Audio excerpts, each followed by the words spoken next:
오늘 이야기는 경북에 사시는 20대 여성분이 보내주신 사연입니다. 과연 어떤 사연일지 이야기로 만나보겠습니다.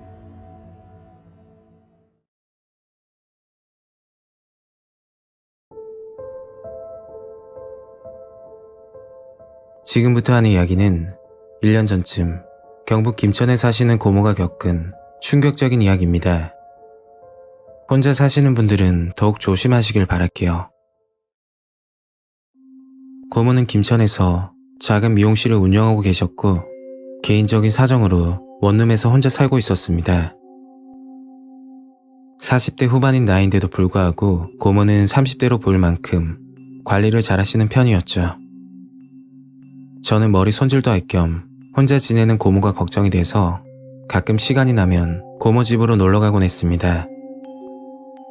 저는 고모 집에 가면 하룻밤 자고 오는 게 패턴이었는데 그날은 친구와 중요한 선약이 있어서 미용실에 있다가 서둘러 대구로 올라오게 됐죠. 그리고 그날 밤 정말 무서운 사건이 일어나게 됩니다. 고모는 평소 배달을 자주 시켜 드셨는데 좀 이해가 안 가는 부분이 있었습니다. 그건 주문할 때 공동 현관 비밀번호를 알려주면서 문 앞에 두고 가라는 것이었죠. 고모에게 왜 그러냐고 물어보니까 배달 기사분들 바쁘니까 배려 차원에서 그랬다고 하더라고요. 뭐 그때까지는 공동 현관 비밀번호를 알려준다고 해서 무슨 일이 생길 거라 생각은 못했었죠. 그날따라 손님이 없어 일찍 미용실 문을 닫고 집으로 들어갔다고 합니다. 그리고 저녁을 먹지 않고 일찍 자려다가 배가 고파서 배달을 시켰다고 했죠. 그때가 8시쯤 됐을 거라고 하더군요. 거실에 앉아서 영화를 보고 있던 중 초인종 소리가 나길래 음식이 문 앞에 있는 줄 알고 고모는 현관문을 열었다고 했죠. 문을 열자마자 순간 깜짝 놀랐는데 문 앞에 배달기사분이 음식을 들고 가만히 서 있었다고 하더라고요. 그리고 웃으면서 고모를 한참 쳐다보고는 음식을 건넸다고 합니다. 뭐 저런 사람이 다 있나 싶기도 하고 음식을 받고 나서 기분이 썩 좋지 않았지만 별일이 생긴 것도 아니니까 그냥 넘어갔다고 하더군요. 고모는 식사를 마친 뒤 간단한 스트레칭을 하고 10시가 조금 넘어 일찍 잠이 들었다고 했습니다. 그리고 대략 30분 정도 지났을 때 고모는 깜짝 놀라서 소리를 지르며 일어나게 됐죠. 눈앞에는 검은색 모자에 마스크를 낀 남자가 고모를 보며 웃고 있었다고 하는데 정말 이렇게 죽는구나 그런 생각이 드셨다고 합니다.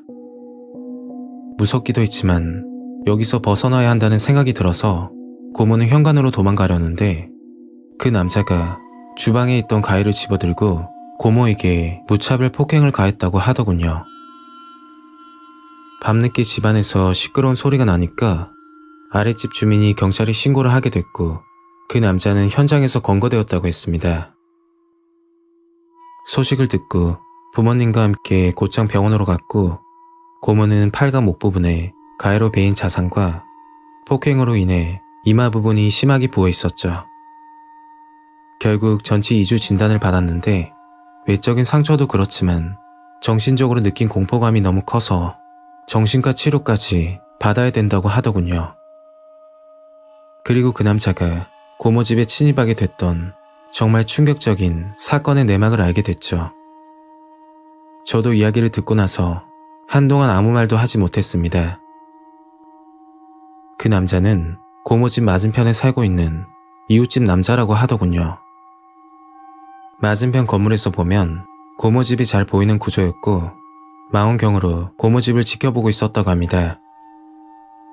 옷을 갈아입거나 자는 모습까지 보고 있었다고 하는데 정말 소름 끼치더라고요.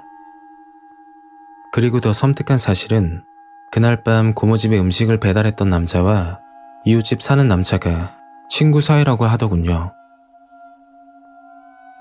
배달 기사는 공동 현관 비밀번호를 알고 나서 이웃집 남자에게 알려주었다고 했죠.